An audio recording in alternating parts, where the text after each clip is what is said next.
नमस्कार, आप देख रहे हैं न्यूज़ 24। मैं हूं विपनेश माथुर और आज 10 बजे हम बात करेंगे कोरोना विस्फोट की। देश में कोरोना की रफ्तार थमने का नाम नहीं ले रही है। यह बहुत गंभीर मुद्दा है, बड़ी खबर है। आज पिछले 24 घंटे में 93,000 के पार नए केस आए हैं। सभी को चौंका दिया है। चिंताएं बढ़ने लगी हैं कि कहीं 2020 जैसा हाल 2021 में तो नहीं होने जा रहा, जबकि 500 से ज्यादा कोरोना मरीजों की मौत भी हुई है। स्वास्थ्य मंत्रालय की ओर से जारी आंकड़ों के मुताबिक बीते 24 घंटे में देश में 93,249 नए मरीज मिले हैं। ये 4 तस्वीरें आपकी टीवी स्क्रीन पर। यकीनन ये जो तस्वीरें हैं, ये जो खबर है, ये डरा रही है। और वहीं कोरोना से संक्रमित 60,048 लोग ठीक भी हुए हैं और वहीं 513 लोगों की कोरोना ने जान भी ले ली है। और इसी के साथ अब तक देश में कोरोना की चपेट में आने वाले लोगों की संख्या 1,24,00,000 के पार, जिसमें से 1,64,00,000 से ज्यादा मरीजों की मौत भी हो चुकी है। देश में सबसे ज्यादा प्रभावित अगर कोई राज्य है तो वो है महाराष्ट्र, जहां कल एक दिन में 49,447 लोग कोरोना की चपेट में आए और जबकि 277 लोगों की कोरोना की वजह से ही जान चली गई। महाराष्ट्र में सबसे ज्यादा 9,090 केस अकेले मुंबई से आए हैं। तो सबसे ज्यादा अगर कोरोना की वजह से महाराष्ट्र में कोई प्रताड़ित है तो वो है माया नगरी मुंबई। और लगातार बढ़ते कोरोना के आंकड़ों को देखते हुए कई राज्य सरकारों ने अपने यहां सख्ती काफी बढ़ा दी है। आप देख रहे हैं स्कूल कॉलेज बंद किए जा रहे हैं। महाराष्ट्र, बिहार और इधर आप देख रहे हैं कि उत्तर प्रदेश, कर्नाटक, झारखंड, पंजाब, यहां पर सख्ती को काफी बढ़ा दिया गया है। महाराष्ट्र यहां अपने यहां तमाम कार्यक्रमों पर बैन लगा दिया है, कोई कार्यक्रम नहीं होगा। और वहीं बिहार की बात करें तो 12 अप्रैल तक स्कूल कॉलेजों को बंद रखा गया है। फैसला लिया गया है ताकि बच्चों को भी सुरक्षित रखना है। जिस तरीके से ये कोरोना केस बढ़ रहे हैं उनसे साफ जाहिर होता है कि लोगों को अब घर में ही रहना होगा, अननेसेसरी बाहर नहीं निकलना होगा, क्योंकि कई जगह पर लापरवाही भारी पड़ रही है, जिसके चलते कोरोना की संख्या लगातार बढ़ती चली जा रही है। अब आपको ग्राफिक के जरिए बताते हैं कि किन किन राज्यों में कितनी सख्ती है। और सबसे पहले बात कर लेते हैं प्रभावित राज्य महाराष्ट्र की। महाराष्ट्र में मास्क नहीं तो 500 का जुर्माना लगेगा और रात 8 से सुबह 7 बजे तक धारा 144 लागू कर दी गई है। और वहीं सामाजिक सांस्कृतिक कार्यक्रमों की बात करें तो इन पर बैन रहेगा। ये अकेले महाराष्ट्र में जो है कदम उठाए गए हैं, क्योंकि देश में अगर सबसे ज्यादा कोरोना के मामले कहीं मिल रहे हैं तो वो अकेला राज्य है महाराष्ट्र। और महाराष्ट्र में भी मुंबई सबसे ज्यादा प्रताड़ित है। बिहार में आप देख लीजिए 12 अप्रैल तक स्कूल कॉलेज बंद रखने का फैसला लिया गया है। शनिवार को सीएम नीतीश कुमार ने समीक्षा बैठक की और क्राइसिस मैनेजमेंट ग्रुप की मीटिंग में यह फैसला लिया गया। अब जल्दी से कर्नाटक की भी बात कर लेते हैं। यहां पर भी लगातार जो है मामले बढ़ रहे हैं। जिम, स्विमिंग पूल बंद हैं। 6ठी से 9वीं तक के स्कूलों को बंद करने का फैसला और भीड़ इकट्ठा करने पर बैन है। अब आगे बढ़ते हैं, एक और राज्य वो है मध्य प्रदेश। मध्य प्रदेश के भी 4 जिले सबसे ज्यादा प्रभावित हैं कोरोना से। 4 जिलों में लॉकडाउन और 8वीं तक के स्कूल जो है 15 अप्रैल तक बंद। एमपी में सख्ती काफी बढ़ा दी गई है। अगर लापरवाही होती है तो वे जुर्माना भी लगाया जाएगा। अब झारखंड की बात करते हैं जल्दी से। झारखंड की राजधानी रांची की हम बात कर रहे हैं। 30 अप्रैल तक धारा 144 लागू है वहां और रैली जुलूस पर प्रतिबंध लगा दिया गया है। समारोह सभा के आयोजन पर बैन है। जल्दी से पंजाब का रुख कर लेते हैं। स्कूल 10 अप्रैल तक बंद। पंजाब में यह बड़ा फैसला। और हॉल में आधी सीटें खाली रहेंगी। वहां पर सामाजिक दूरी का आपको पालन करना ही होगा। और वहां पर अगर कोई सामाजिक कार्यक्रम हो रहा है तो जमावड़े पर पूरी तरीके से बैन लगा दिया गया है। और अब आपको दिखाते हैं कि देश के वो टॉप 10 राज्य, 10 राज्य जहां एक्टिव केस की तादाद सबसे ज्यादा है। जानकारी के लिए चलते हैं सहयोगी सऊद के पास। देश के वो टॉप 10 राज्य कहां हैं जहां एक्टिव केस की तादाद सबसे ज्यादा है, जरा यह भी देख लीजिए। और अगर आप इस राज्य में हैं तो आप सावधानी ज्यादा बरतिए। सबसे पहला नंबर है महाराष्ट्र का। यह हम सब जानते हैं कि वहां पर कोरोना बेकाबू है। यहां पर 3 लाख से ज्यादा इस वक्त भी एक्टिव केसेस हैं। वहीं दूसरे नंबर की बात करें तो यह है कर्नाटक, जहां पर 34,000 से ज्यादा एक्टिव केसेस फिलहाल इस वक्त भी मौजूद हैं। इसके बाद नंबर आता है छत्तीसगढ़ का। यहां पर 31,000 से ज्यादा एक्टिव केस दर्ज हैं इस वक्त भी। वहीं केरल की बात करें तो यह आंकड़ा यहां पर 26,000 से ज्यादा एक्टिव केसेस का है। तो इसके बाद पंजाब का नंबर आता है। यहां पर पंजाब की बात करें तो पंजाब में जो केसेस हैं उसकी तादाद 25,000 से ज्यादा है। इसके बाद नंबर आता है मध्य प्रदेश का। यहां पर 19,000 से ज्यादा एक्टिव केसेस हैं। इसके बाद तमिलनाडु की अगर बात करें तो तमिलनाडु में 18,000 से ज्यादा एक्टिव केसेस हैं। वहीं उत्तर प्रदेश में 14,000 से ज्यादा नए मामले हैं और गुजरात में 13,000 से ज्यादा एक्टिव केसेस इस वक्त भी मौजूद हैं। इसके साथ ही साथ अगर राजधानी दिल्ली की बात कर लें तो यहां पर भी 12,000 से ज्यादा एक्टिव केसेस रिकॉर्ड हुए हैं। एक्टिव केसेस यानी कि मौजूदा वक्त में भी इतने मरीज हैं। और कोरोना से जुड़ा हुआ पूरा आंकड़ा सबसे पहले आपके सामने। कोरोना से डरना अब जरूरी है और इस विस्फोट पर न्यूज़ 24 की सबसे बड़ी कवरेज लगातार जारी है। नई दिल्ली से पल्लवी झा इस वक्त हमारे साथ मौजूद है, वहां से आपको अपडेट देंगी क्योंकि दिल्ली सरकार भी काफी सख्त हो गई है। मुंबई से विनोद जगदाले हमारे साथ मौजूद हैं, सभी टीवी स्क्रीन पर आपको नजर आएंगे एक एक करके। और लखनऊ से अशोक तिवारी हमारे साथ जुड़ गए हैं और यूपी का हाल आपको बताने वाले हैं। भोपाल से विपिन श्रीवास्तव आपको टीवी स्क्रीन पर नजर आ रहे हैं क्योंकि मध्य प्रदेश के 4 शहर जहां पर कोरोना लगातार बढ़ता जा रहा है और साथ ही 2 खास मेहमान इस वक्त आपको नजर आ रहे हैं। Doctor L Thomas senior consultant हैं मैक्स हॉस्पिटल के। सर, स्वागत है आपका इस गंभीर चर्चा में। और साथ ही डॉक्टर DR राय फॉर्मर IMA वाइस प्रेसिडेंट हमारे साथ मौजूद हैं। सर, आपका भी बहुत बहुत स्वागत है। लेकिन जहां देश में जो राज्य सबसे ज्यादा जहां पर कोरोना के मामले हैं वहीं से करते हैं शुरुआत। विनोद जगदाले, आपके पास आते हुए देखिए, लगातार महाराष्ट्र में संख्या बढ़ रही है। पिछले अगर 24 घंटे की कल की बात करें तो 49,447 लोग कोरोना की चपेट में आए हैं विनोद, और सबसे ज्यादा मुंबई में हाल बुरा है। अब सवाल यहां पर यह उठ रहा है कि कैसे कोरोना कंट्रोल में आए, लगातार तेजी से संख्या बढ़ रही है।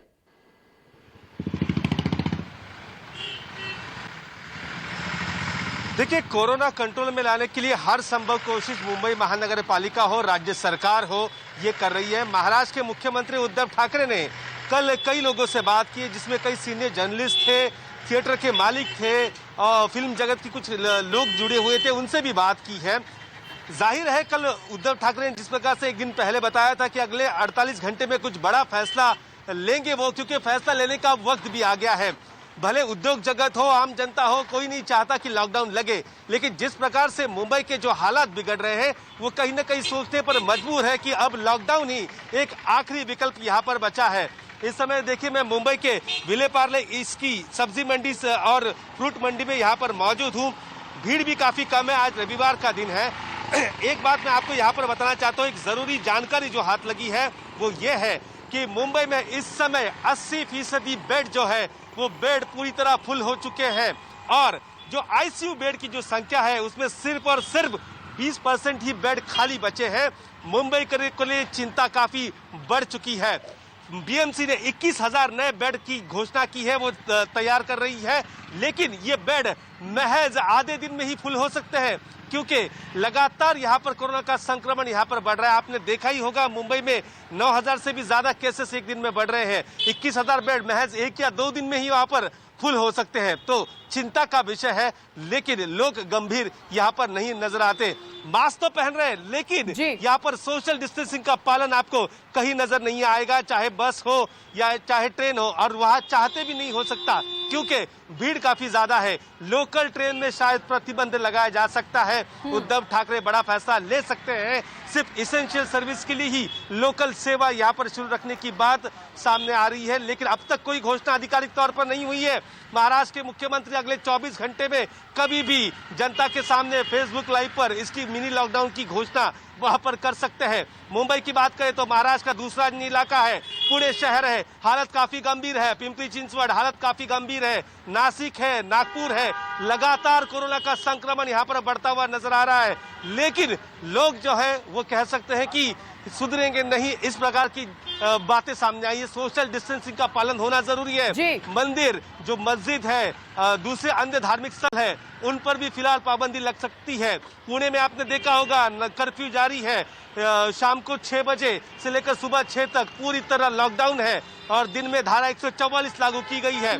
सभी चीजों को वहां पर जहां भीड़भाड़ होती है, थिएटर्स, मॉल को बंद किया गया है। जगदाले, बहुत बड़ी जानकारी आप दे रहे हैं कि महाराष्ट्र के CM उद्धव ठाकरे अगले 24 घंटे में कोई बड़ा फैसला कोरोना को लेकर ले सकते हैं। सबकी रहेगी नजर क्योंकि दोबारा देश में लॉकडाउन लगे, इसको फेस करने की हिम्मत किसी में भी नहीं है। विनोद जगदाले, आप बने रहिए हमारे साथ। दिल्ली का रुख कर लेते हैं, पल्लवी झा वहां से मौजूद हैं। पल्लवी, लगातार हम बात कर रहे हैं कि राजधानी दिल्ली में भी तकरीबन एक दिन में अब 3,000 से ज्यादा मामले आ रहे हैं, तो यहां पर किस तरीके की तैयारी की जा रही है कोरोना कंट्रोल में करने के लिए?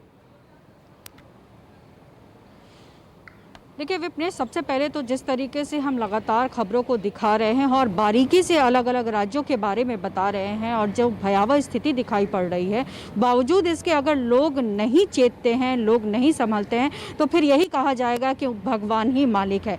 फिलहाल अगर हम बात करें दिल्ली की, तो दिल्ली में देखिए जिस तरीके से 100 से भी कम जो केसेस थे वो चले आए थे, वो अब 3500 से ऊपर हो गए। तो जाहिर तौर पर चिंता का विषय है, न सिर्फ सरकार के लिए लेकिन आम आदमी के लिए भी। ऐसे में अरविंद केजरीवाल ने दो बहुत अहम बातें कही थी। एक, केंद्र सरकार को ये कहा था कि जो वैक्सीनेशन का ड्राइव चल रहा है, उस वैक्सीनेशन के ड्राइव को और तेजी से बढ़ाया जाए और जो एक उम्र के दायरे में बांधा गया है, उस उम्र के दायरे में ना बांधकर इसको सबके लिए ओपन कर दिया जाए ताकि ज़्यादा से ज़्यादा लोग वैक्सीनेट हो पाएं।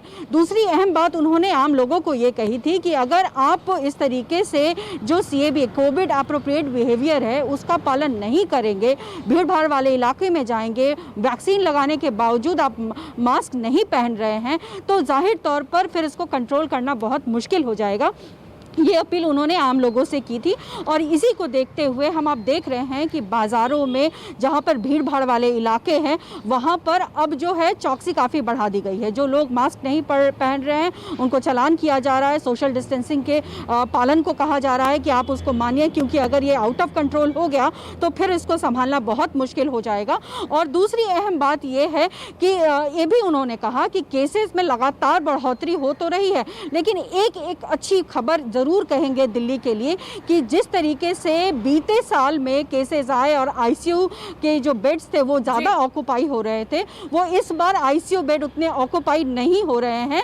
लोग ज़रूर केसेस बढ़ रहे हैं, लोग आ रहे हैं अस्पताल, लेकिन जो रिकवरी है वो अच्छी हो रही है। और इसी को देखते हुए भी अस्पतालों की संख्या की जो बेड्स हैं उनको भी बढ़ा दिया गया है। तो दिल्ली में फ़िलहाल हालात ये हैं, लेकिन अगर हम पूरे देश की बात करें तो कैबिनेट सेक्रेटरी ने लगातार मीटिंग ली है और लगातार राज्यों को ये साफ कर दिया है कि आप ट्रैक करिए, टेस्ट करिए, ट्रीट करिए और वैक्सीनेट करिए। इसमें एक और अहम जानकारी मैं आपको यहाँ देना चाहूँगी कि अभी जो है केंद्र सरकार ने खास करके स्वास्थ्य मंत्रालय ने जो हेल्थ वर्कर्स हैं, जो फ्रंट लाइन वर्कर्स हैं, उनका रजिस्ट्रेशन रोक दिया है। आपको रोकना चाहूंगी, महाराष्ट्र से एक बड़ी खबर है, विनोद जगदाले इशारा कर रहे हैं। Vinod, over to you.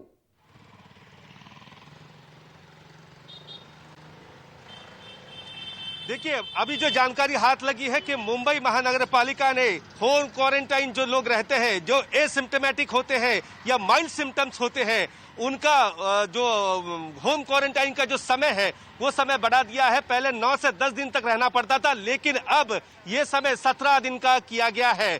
दूसरी कोरोना की लहर मुंबई में लगातार बढ़ रही है। जो होम क्वारंटाइन में रहने वाले लोग घर से बाहर ना निकले और उनसे और ज्यादा लोग प्रभावित ना हो, इसके लिए मुंबई महानगर पालिका ने होम क्वारंटाइन का जो पीरियड है वो बढ़ा दिया है। अब अगर कोई पॉजिटिव पाया जाता है, वो एसिम्टोमेटिक होता है या माइल्ड सिम्टम्स उसे होते हैं, तो उसे 17 दिन तक घर में रहना पड़ेगा। यहाँ पर जहाँ पर आपको क्वारंटाइन किया गया है, BMC के सेंटर में हो या घर पर हो, 17 दिन तक रहना पड़ेगा। जी बिल्कुल, ये बड़ी जानकारी आपने दी है। देखिए, विनोद जगदाले ने कहा है कि मुंबई महानगर पालिका का ये बड़ा फैसला, अगर कोई कोरोना पॉजिटिव है, एसिम्टोमेटिक है, तो पहले 9 से 10 क्वारंटीन उसको रहना पड़ता था 10 दिन तक, अब 17 दिन हो गए हैं। मुंबई से इस वक्त की बड़ी खबर, क्वारंटीन पीरियड को बढ़ा दिया गया है, इजाफा कर दिया गया है। इस लहर को देखते हुए, कोरोना की लहर को देखते हुए, अगर किसी में लक्षण पाए जाते हैं, कोरोना के सिम्टम हैं, ए पॉजिटिव है, तो पहले उनको 9 से 10 दिन तक होम क्वारंटीन रहना पड़ता था, लेकिन अब मुंबई में 17 दिन इसकी अवधि बढ़ा दी गई है। ये इस वक्त कोरोना ब्रेकिंग मुंबई से आपके सामने लगातार हमारी नजर बनी हुई है। लेकिन देश का सबसे बड़ा राज्य उत्तर प्रदेश की हम बात कर लेते हैं। उत्तर प्रदेश में भी मामले लगातार बढ़ रहे हैं और वहां पर सरकार बेहद सख्त है। और अशोक तिवारी आपको नजर आ रहे हैं टीवी स्क्रीन पर। अशोक, सबसे पहले यह बताइए कि उत्तर प्रदेश में लोग कितने जागरूक हैं और कंट्रोल में करने के लिए, कोरोना के लिए क्या कदम उठाए जा रहे हैं सरकार की तरफ से?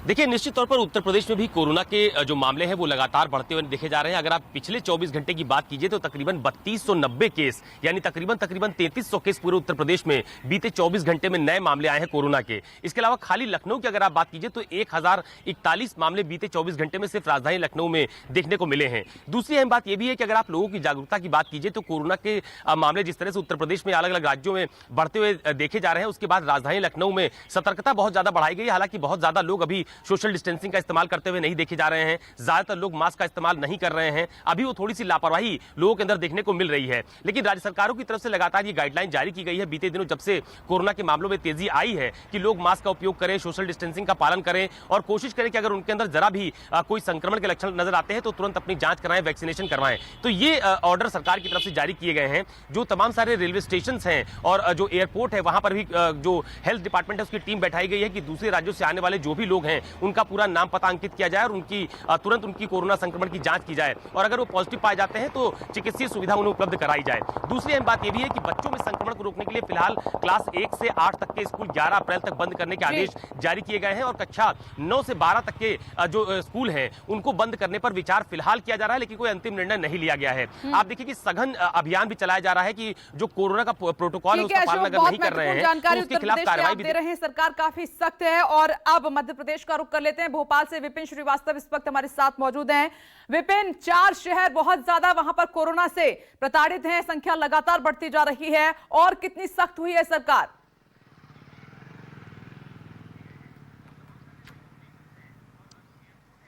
देखिए, बिल्कुल विपनेश, 4 शहर जिन शहरों की बात कर रहे हैं वो मध्य प्रदेश के बड़े शहर हैं, जैसे भोपाल, इंदौर, जबलपुर, ग्वालियर। इन चारों शहरों में सबसे ज्यादा आंकड़े, अगर बात की जाए तो इन चारों शहरों में जो ओवरऑल आंकड़े हैं मध्य प्रदेश के, उनमें 75% जो है इन्हीं 4 शहरों से हैं, जिसमें सबसे ज्यादा टॉप पर इंदौर है, जो कि पहले भी इससे पहले जब कोरोना की पहली लहर थी तब था, और भोपाल की स्थिति भी इसके बाद सेकेंड हॉटस्पॉट के तौर पर देखी जा रही है।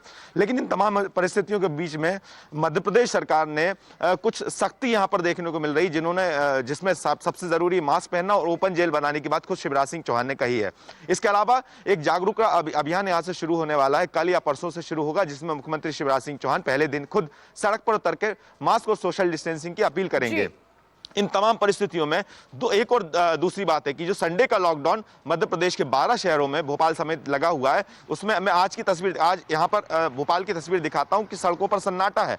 चारों तरफ यहाँ पर देखेंगे तो कोई नजर नहीं आ रहा है, लेकिन ये जो तस्वीरें हैं, इन तस्वीरों के बीच में इस बात को भी समझना पड़ेगा कि 3 संडे हो चुके हैं और 3 संडे होने के लॉकडाउन के बावजूद भी मध्य प्रदेश में या राजधानी जिन जगह पर संडे का लॉकडाउन लगा था वहां पर कोई भी केस कम नहीं हुए, बल्कि ज्यादा बढ़े हैं। भोपाल की बात की जाए तो एक हफ्ते पहले जहां 9% यहाँ पर जो पॉजिटिव रेट था वो अब बढ़कर 20% हो चुका है। यानी इससे कोई फर्क नहीं पड़ा है कि संडे का लॉकडाउन लगा या फिर जो सख्ती की गई उससे कोई ऐसा कुछ ज्यादा फर्क देखने को नहीं मिला है। मध्य प्रदेश में पॉजिटिव रेट जो है पिछले पूरे प्रदेश की बात की जाए तो एक हफ्ते में 10.5% हुआ है। तो ये आंकड़े बताते हैं कि मध्य प्रदेश में तेजी से ये कोरोना का संक्रमण बढ़ रहा है। बॉर्डर इलाके महाराष्ट्र से सटे हुए, चाहे छिंदवाड़ा की बात की जाए, बैतूल, इसके अलावा रतलाम, वो जिले हैं जहां पर 3 से 2 दिन का लॉकडाउन रखा गया है। आप सही कह रहे हैं, लापरवाही भारी पड़ रही है, चाहे वो नेताओं की ओर से हो रही हो या फिर जनता की ओर से हो रही हो। देखिए, राज्यों का हाल जानना, अपडेट लेना पहले जरूरी था, इसीलिए हमने तमाम राज्यों का रुख किया। बड़ी कवरेज लगातार जारी है। छोटा सा ब्रेक के बाद जब लौटेंगे तो चर्चा की शुरुआत करेंगे विस्तार से। खास मेहमान हमारे साथ मौजूद हैं, डॉक्टर एल तोमर और डॉक्टर DR राय। छोटा सा ब्रेक, फौरन लौट रहे हैं, आप देखते रहिए न्यूज़ 24। नमस्कार, मैं हूं मानक गुप्ता। अगर आपको हमारा ये वीडियो पसंद आया हो तो इसे लाइक और शेयर जरूर करें और हां, हमें सब्सक्राइब और फॉलो करना ना भूलें ताकि आप देश और दुनिया की कोई खबर मिस ना करें। तो जुड़े रहिए हमारे साथ और देखते रहिए न्यूज़ 24।